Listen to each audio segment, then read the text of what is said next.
ഈ ഡൈവിംഗ് നടത്തുന്നത്. കഴിഞ്ഞ ദിവസം ഈശ്വർ മാൽപ്പയെ ഡൈവ് ചെയ്ത് പോകുന്നത് നമ്മൾ കണ്ടു. ഈശ്വർ മാൽപ്പയ്ക്കൊപ്പം അദ്ദേഹത്തിന്റെ സംഘത്തിലെ മറ്റൊരാൾ കൂടി പിന്നീട് ചേരുന്നത് നമ്മൾ കാണുന്നു.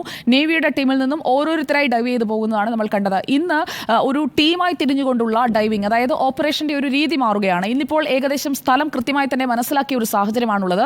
അതുകൊണ്ട് തന്നെ വശങ്ങളിൽ നിന്ന് ഈ 10 അടി അല്ലെങ്കിൽ 15 അടി നീളത്തിലാണ് ഈ മാർക്കിംഗ് നടത്തിയിരിക്കുന്നത്. അപ്പോൾ ആ ബോയ ഇട്ട ഭാഗത്ത് അതിന് ചുറ്റും തിരയുന്നതിനായി ഒരേ സമയം പോകുന്ന സംവിധാനമാണ് ഒരുക്കിയിരിക്കുന്നത്. എങ്ങനെയായിരിക്കും ഇവരുടെ ഒരു ഡൈവിംഗ് പാറ്റേൺ? അർജുൻ കല്യാൺ.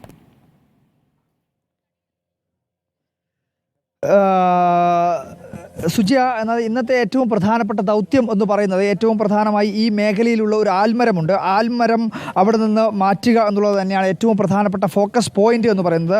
അങ്ങനെ ആൽമരം ഏതെങ്കിലും തരത്തിലൊരു ഇളക്കി മാറ്റം അല്ലെങ്കിൽ ഒരു ക്രെയിൻ ഉപയോഗിച്ചുകൊണ്ട് ക്രെയിനിൽ ഈ ആൽമരത്തിൻ്റെ എവിടെയെങ്കിലും കൊളത്തി അതിനുശേഷം ഈ കരയിലേക്ക് ഉയർത്താൻ ആവശ്യമായിട്ടുള്ളൊരു ക്രെയിൻ ഉപയോഗിച്ചുകൊണ്ട് കാര്യങ്ങൾ ചെയ്യുമെന്നുള്ള കാര്യമാണ് വ്യക്തമാക്കിയിട്ടുള്ളത്. അപ്പോൾ അത്തരത്തിൽ ആൽമരത്തെ, അതായത് ഈ കയർ ചുറ്റിപ്പണഞ്ഞ് കിടക്കുന്നു എന്ന് പറയുന്ന ഈ ആൽമരമുണ്ട്.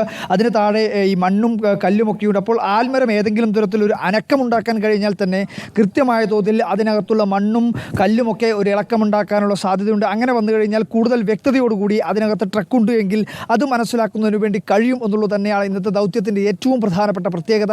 അതിനു വേണ്ടിയിട്ടുള്ള ശ്രമമായിരിക്കും. ക്രെയിൻ എത്തിക്കുന്നതോടുകൂടി തന്നെ ഈ ആൽമരത്തെ ഏതെങ്കിലും തരത്തിലൊരു അനക്കമുണ്ടാക്കുക അല്ലെങ്കിൽ ആൽമരം അവിടെ നിന്ന് മാറ്റാൻ വേണ്ടി കഴിയുക, ആൽമരം ഉയർത്താൻ വേണ്ടിയൊക്കെ കഴിഞ്ഞാൽ കൃത്യമായ തോതിലുള്ള ഒരു പരിഹാരം അല്ലെങ്കിൽ നമ്മൾ അന്വേഷിക്കുന്ന ഒരു തിരച്ചിലിൻ്റെ ഏറ്റവും ഒരു നിർണായകമായ ഘട്ടത്തിലേക്ക് കടക്കുമെന്ന് തന്നെയാണ് നമ്മൾ കരുതുന്നത്. അതിനുള്ള സൂചനയും അതിനുള്ള സാധ്യതയും വളരെ കൂടുതലാണ് എന്നുള്ള കാര്യം ഇന്നലെ തന്നെ മാൽപ്പയും അതുപോലെ തന്നെ ഈ തെരച്ചിലിന് നേതൃത്വം വഹിച്ചിട്ടുള്ള ജില്ലാ ഭരണകൂടത്തിൻ്റെ ആൾക്കാരുൾപ്പെടെ വ്യക്തമാക്കുകയും ചെയ്തു. എന്നാൽ കൂടുതൽ വ്യക്തമായിട്ടുള്ള പരിശോധനയാണ്, കൂടുതൽ വ്യക്തമായിട്ടുള്ള ഒരു ഊർജിതമായിട്ടുള്ളൊരു തിരച്ചിലാണ് ഇന്ന് നടക്കുക എന്നുള്ള കാര്യത്തിൽ ഒരു സംശയവുമില്ല.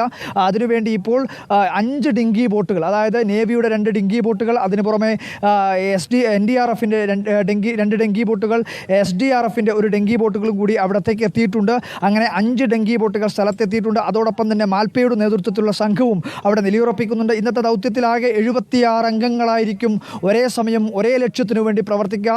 26 അംഗങ്ങളുള്ള SDRFിൻ്റെ ടീമും 22 അംഗങ്ങളുള്ള NDRFിൻ്റെ ടീമും 15 അംഗങ്ങളുള്ള നേവിയുടെ ടീമും 13 അംഗങ്ങൾ ഉൾപ്പെടുന്ന മാൽപ്പയുടെ ടീമും സഹിതം 76 അംഗങ്ങളായിരിക്കും ഇന്നത്തെ ദൗത്യത്തിൽ പങ്കെടുക്കുക. അതിനു പുറമെ 6 ഡൈവേഴ്സ് കൂടി ഇന്നത്തെ ദൗത്യത്തിൽ ഉണ്ടാവുമെന്നുള്ളതും വളരെ ശ്രദ്ധേയമാണ്. അതും ഒരേ പോയിന്റിലായിരിക്കും ഈ ഡൈവിംഗ് നടത്തുക. ആൽമരം ഈ നദിക്കടിയിൽ കിടക്കുന്ന മണ്ണിനോട് ചേർന്ന് കിടക്കുന്ന ഈ ആൽമരത്തിൽ ഒരു ഇളക്കമുണ്ടാക്കുക. അങ്ങനെ വന്നു കഴിഞ്ഞാൽ കൃത്യമായ തോതിൽ ആ മണ്ണും ചളിയുമൊക്കെ ഒന്ന് ഇളങ്ങുകയും അവിടെ കൂടുതൽ ദൃശ്യം, അതായത് നദിക്കടിയിലുള്ള കാഴ്ച കൂടുതൽ വ്യക്തമാവുകയും ഇവർക്ക് കൃത്യമായ തോതിൽ പരിശോധന നടത്താൻ ആവശ്യമായിട്ടുള്ള ഒരു സാഹചര്യം ഒരുങ്ങുകയും ചെയ്യും.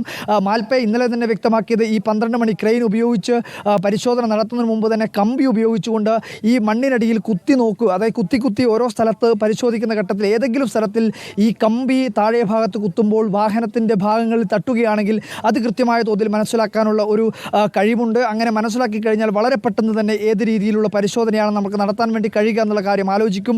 അങ്ങനെ വന്നു കഴിഞ്ഞാൽ ഒരു അതായത് ഈ ഒരു വായു അതിനകത്തേക്ക് കൂടുതൽ അളവിൽ കടത്തിവിട്ടുകൊണ്ട് ഒരു പ്രഷർ കൊടുത്തുകൊണ്ട് അവിടെയുള്ള ചളിയും മണ്ണുമൊക്കെ കൂടുതൽ മാറ്റാൻ വേണ്ടി കഴിഞ്ഞാൽ അത് കൂടുതൽ ഈ ദൗത്യത്തിന് സഹായകരമാവും എന്നുള്ളതാണ് നമ്മൾ മനസ്സിലാക്കുന്നത്. എന്തായാലും ഇന്നത്തെ ദൗത്യവും അല്ലെങ്കിൽ ഇന്നത്തെ തിരച്ചിലും അതിനിർണായകമാണ് എന്ന കാര്യത്തിൽ യാതൊരുവിധ തർക്കവുമില്ല.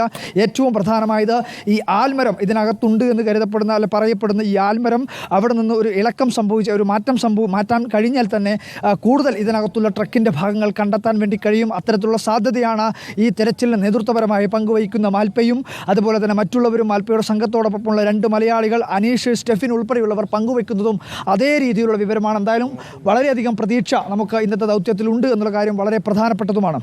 ഓക്കെ, ഞാൻ തിരികെ എത്താം. അർജുൻ കല്യാട്, നമുക്ക് രഞ്ജിത്ത് മന്നിപ്പാടിയുടെയും ഒപ്പം ലിമേഷ് ചെറുപഴശ്ശിയുടെയും ദൃശ്യങ്ങളിലേക്ക് കുറച്ചുകൂടി ഫോക്കസ് ചെയ്യാം. ഇപ്പോൾ പുഴയിൽ കഴിഞ്ഞ ദിവസത്തേതുപോലെ തന്നെയാണോ വെള്ളത്തിൻ്റെ അവസ്ഥ എന്നതുകൂടി അറിയേണ്ടതുണ്ട്. 2 knots ആയിരുന്നു കഴിഞ്ഞ ദിവസങ്ങളിലൊക്കെ അടിയൊഴുക്ക്.